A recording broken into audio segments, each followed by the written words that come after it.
Hey guys, what's going on? Today we're going to be talking about a little bit the UF8 and whether you need it or not. We've been talking about the many advantages of this before, and we talked also in the latest video, in the last video, about what is not so great. One of the things, for example, is the sharpness, the clarity, the brightness, and so forth of the LEDs or LCDs, whatever, of this screen here. I have to turn on the light, interestingly, the camera on top, which makes the unit look brighter or more smudgy than you think, in order to capture just this properly. If you just hold the camera up to it, it always looks blurry. So this is probably as good as it gets. In reality, it's pretty okay, but it's still not as crisp as on a Machine Mark III or as on a phone. So for a $1,300 unit, again, you're going to be looking at this a lot. I think it should be better. Anyways, so I already started with reiterating one of the negatives. In any case, so do we need this? Yes or no? I think that's a question that each of you have to decide for yourselves. And I think there are two schools. There are really two schools of thought. And one school of train of thought is, well, I can do all of that with the mouse, and I can do it very well with the mouse. And I think I can do it too. I think I can do it with a trackpad actually too. Or one of these scroll wheels, these wheel thingies that everybody seems to have, and I just don't like. I don't know, they're static. You're like locked in. I like moving my arm. Even with a mouse, I like moving my arm. Or with a trackpad, at least I have more space. But these little wheels where you kind of like awkwardly massage the lower hand, part of your hand, I don't know. But it seems to be a thing. So please do correct me and tell me how you're not getting tired of it. I really want to know. I wanted to have one of these in the early 2000s when it was a thing.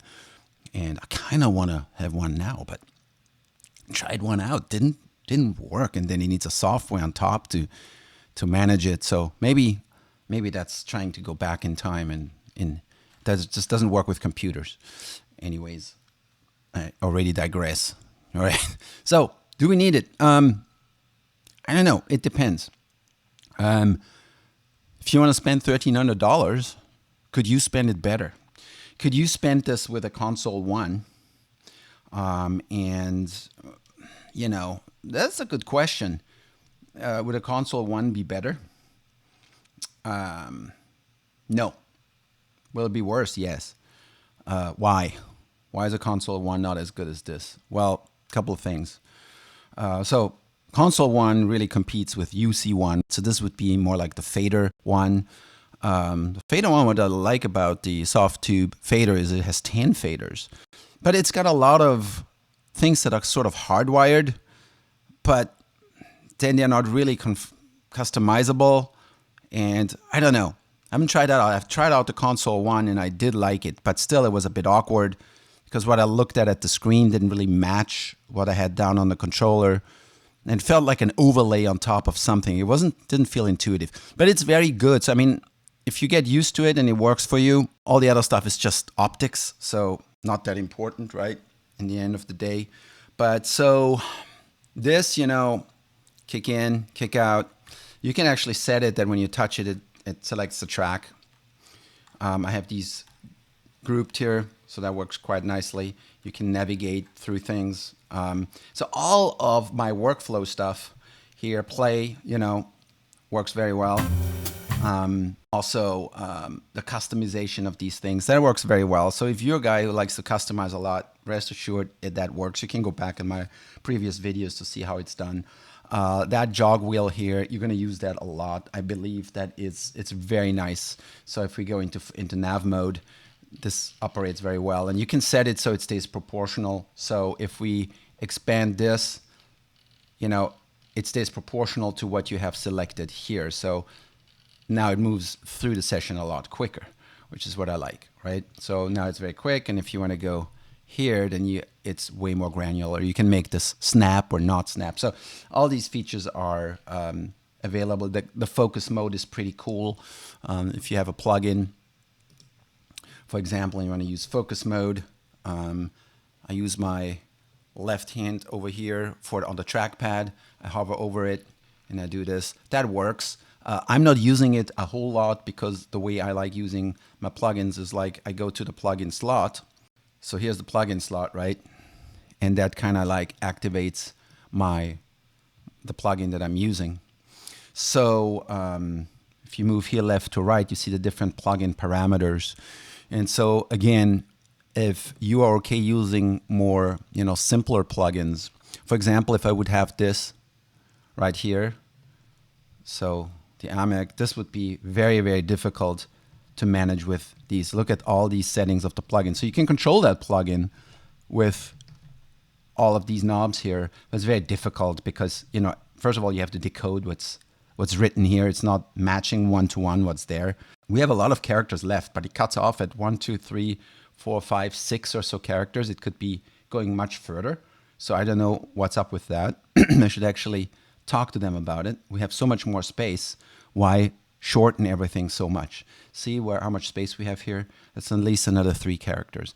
Anyways, by the time I'm done reading this, I'm already looking at the screen and I'm much quicker with this. So a lot of you folks are going to say like, well, yeah, that's exactly why I don't need a controller, because I do things twice. Look at this, look at this guy here, and then, have my controls here, and then I have to look at the screen as well. Might as well just do this, right? True, but the thing is, it doesn't work for everything. But if you have a plugin that's quite simple, I don't know, let's just go to a different track. What do we have on the floor tom? I know. Yeah, like I mentioned before, if you have something quite simple, activate it like so, then you only have 2 pages.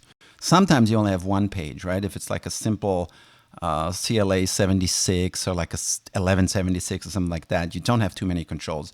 The setting here, we have mix. So this is sort of like a compression unit. It drives it a bit, compress the sound a bit.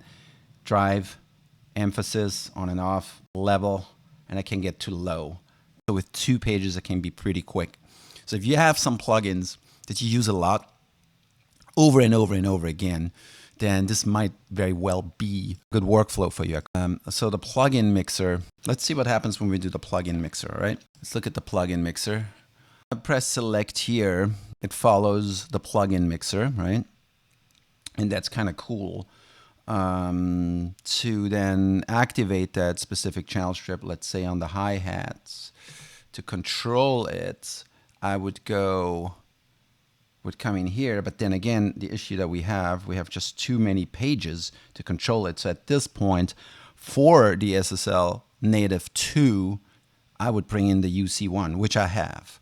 So if you think you can use this on any SSL channel strip or channel plugin, it's complicated. Also, like the vocal plugin, the drum plugin, and so forth, doesn't work very well with this. So I would just hunt for simple plugins that don't have too many layers. I mean, that's just my personal opinion.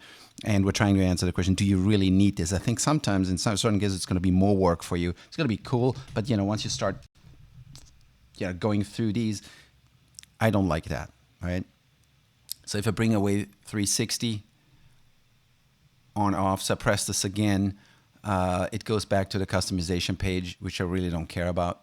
If I have to go back here, back to Logic, and then it switches over in full screen mode, then I have this overlay, I have to click this away. So to use it as a UC1 alternative, no, don't buy it. I would say use this as a automation surface, mixing control surface. This is great. If you want to do it, use it as a plugin controller, I think check which plugins you actually want to use. You can use anything you want with the focus mode. That's fine. Try to look for plugins that don't have too many parameters. And if you want to do the channel strip 2, then just get the UC1 as well. So answering the question, do you absolutely need it? No, you don't. You certainly don't. If you like mixing with your hands and you're getting tired of the mouse, that's the key here. If you just say, like, you know what, I'm doing this all day, everything I do. It's not the problem to, get into this plugin here and then go, okay, all right, fine, Fine. All right. Okay, fine. You can do this, but you have to multiply this with thousands, hundreds and thousands of times over a year.